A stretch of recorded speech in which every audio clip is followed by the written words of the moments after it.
May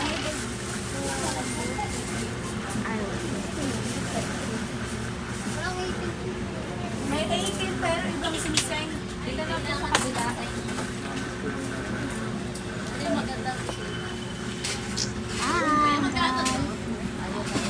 tayo may 18. Ano ba 18? Yung ganito tayo.